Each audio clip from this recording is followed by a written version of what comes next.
So yeah, let me just jump right in here. And so John and Julia and Nemo, I'm on the same side as them. I believe that Joseph practiced polygamy, and so don't embarrass me by picking out these sources that aren't good sources, because we need to find the good sources. We need to show our side of things.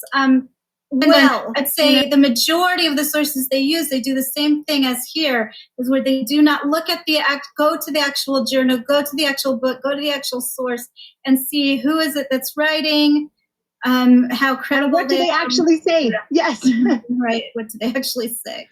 Here, polygamy denier Michelle Stone and polygamy affirmer Cheryl Bruno team up to review a Mormon Stories episode where John DeLynn, Julia, and Nemo present evidence that Joseph Smith's marriages to over 30 women included sexuality. Contrary to polygamy researcher Brian Hale's contention that there was no sexual component to Joseph Smith's marriages to 14 already married women. So Marinda Nancy Johnson married Orson Hyde, and he's one of the apostles, on September 4th of 1834. She married Joseph Smith on April of 1842. And then from a statement from William Arrowsmith, Joseph Smith slept at his mother-in-law's house, who was a Mormon, when Joseph Smith slept with, I'm getting my people wrong. Orson Hyde, slept at his mother-in-law's house. Oh gosh, maybe he is William. Joseph Smith slept with Orson Hyde's wife under the same roof. Sorry, that was a really complicated way of. Can you just summarize again? Nemo, will you take that? Yeah, I will take that, absolutely. This is when we talked about off screen and it was confusing. So some man, we're not sure who, I think it means Orson, would sleep at his mother-in-law's, who is a Mormon, when Joseph slept with Orson's wife under the same roof. Yeah, sorry about that. Yeah. So many pronouns. I know. Yep. Yeah. Okay, so we have a man claiming that he slept under the same roof of Joseph and sleeping with Marinda Hyde. Mm-hmm. Yeah. I mean, that's pretty solid. Yeah. Wow, that was messy. Let's see if Bruno can make sense of this. That's pretty solid. Yeah. Okay, so many pronouns. There's one pronoun in there, he. So, but the thing is that was interesting was obviously they have not gone to the source to see anything about the source. They know very little about the source. They just have a sentence that they're reading and that they are analyzing without having gone to the source. If you go to the source, it is not Joseph Smith who is sleeping under the same roof with his mother-in-law. It is not Orson Hyde. It is William Arrowsmith. They didn't get that one.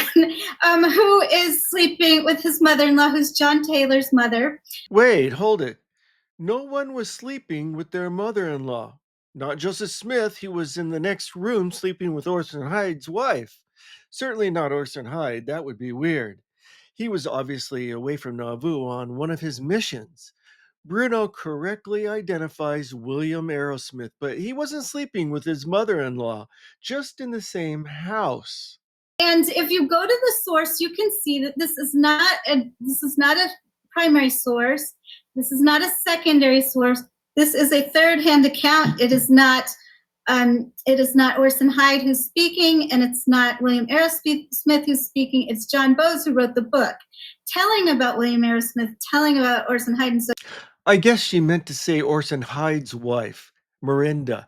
Orson wasn't there. However, if we do go to the source, it's not third hand as Bruno states. It's second hand. Bowes reported what Arrowsmith had told him about an event that had occurred 6 or 7 years earlier.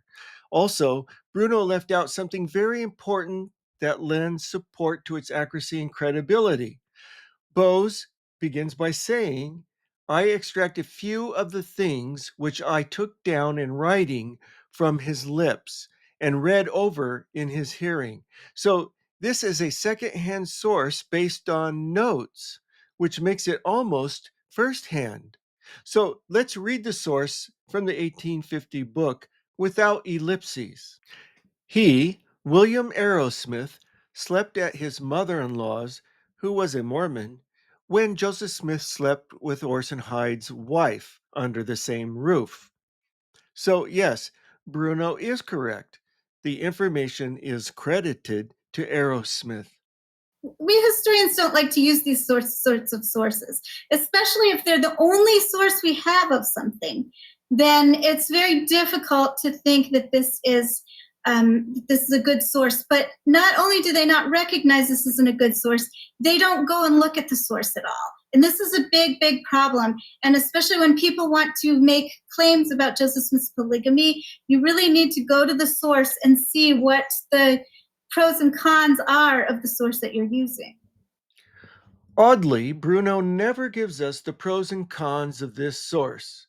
Sure, it stands alone in reporting Joseph Smith had sex with Marinda Hyde, but how did Aerosmith know Marinda had been sealed to Joseph Smith? Brian Hales gives us 4 sources for the marriage sealing. Probably the most important is her signed affidavit, dated 1st of May, 1869, stating that she had been sealed to Joseph Smith in May 1843, although it was possibly earlier. Interestingly, Aerosmith, who married John Taylor's sister Elizabeth in 1839, never became a Mormon, and Elizabeth left him in 1847 and moved to Utah, taking their son John Taylor Aerosmith with her. The source may be singular, but Bruno and Stone should not be so quick to dismiss it. While they confidently criticize Julia, they give us no reason to conclude that they know this source any better. When Cheryl and I do research, we dive in and spend hours poring over original documents, right? Obviously, they have not gone to the source to see anything about this source. They know very little about this source. They just have a sentence that they're reading and that they are analyzing without having gone to the source. If you go to the source, it is not Joseph Smith who is sleeping under the same roof with his mother-in-law. It is not Orson Hyde. It is William Aerosmith. They didn't get that one. Who is sleeping with his mother-in-law, who's John Taylor's mother. And if you go to the source, you can see that this is not a primary source.